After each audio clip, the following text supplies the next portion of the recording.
ओम नमो नारायणाय नमः। नमस्कार दर्शकों, आप सभी का हमारे यूट्यूब चैनल आरची की आराधना में स्वागत है। भाई दूज दीपावली के 2 दिन बाद कार्तिक शुक्ल द्वितीया को मनाया जाता है। इस दिन बहनें आदर के साथ अपने भाई को घर बुलाकर उसका आदर सत्कार करती हैं, चौक बनाकर पूजा करती हैं और कथा का पाठ करती हैं। उसके बाद भाई के माथे पर टीका कर उसको अपने हाथ से भोजन करवाती है। यह भाई बहन के प्रेम का प्रतीक है। इस दिन भाई बहनों को साथ साथ यमुना स्नान करना, तिलक लगवाना तथा बहन के घर भोजन करना अति फलदायी होता है।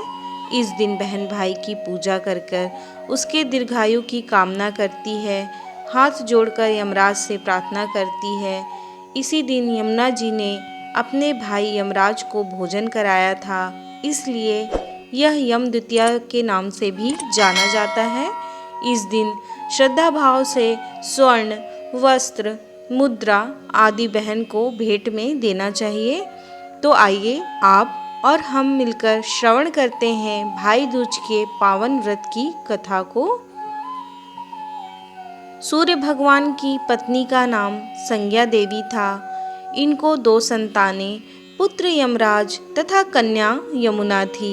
संज्ञा रानी पति सूर्य की उद्दीप्त किरणों को न सह सकने के कारण उत्तरी ध्रुव प्रदेश में छाया बनकर रहने लगी। उसी छाया से त्राप्ती नदी तथा शनिश्चर का जन्म हुआ।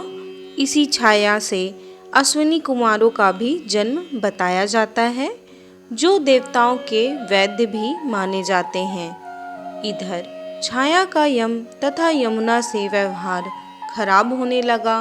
इससे खिन्न होकर यम ने अपनी एक नई नगरी यमपुरी बसाई। यमपुरी में पापियों को दंड देने का काम संपादित करते भाई को देखकर यमुना जी गौलोक चली गईं। तो उन्होंने दूतों को भेजकर यमुना को बहुत खुजवाया, मगर मिल न सकी।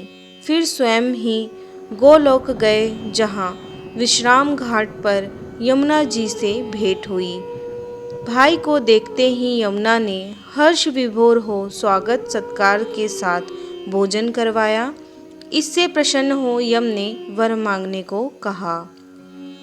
यमुना ने कहा, हे भैया, मैं आपसे यह वर मांगना चाहती हूँ कि मेरे जल में स्नान करने वाले नर नारी यमपुरी न जाएं। प्रश्न बड़ा था, कठिन था। यम के ऐसा वर देने से यमपुरी का अस्तित्व ही समाप्त हो जाता।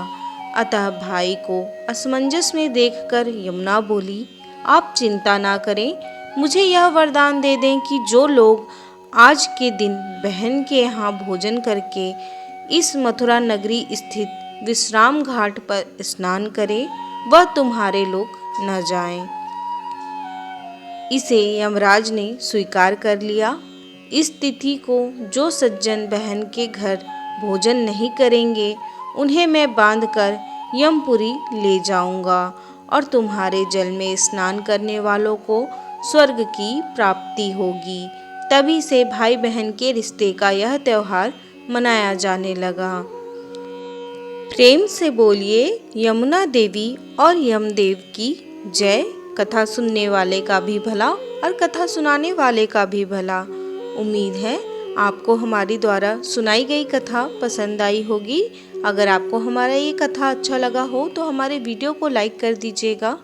कमेंट बॉक्स में ओम नमो नारायणाय नमः लिखिए और हमारे चैनल को सब्सक्राइब कर दीजिए, ताकि आपको पूजा व्रत त्योहार से रिलेटेड और ऐसे नए नए वीडियोस मिल सकें। धन्यवाद।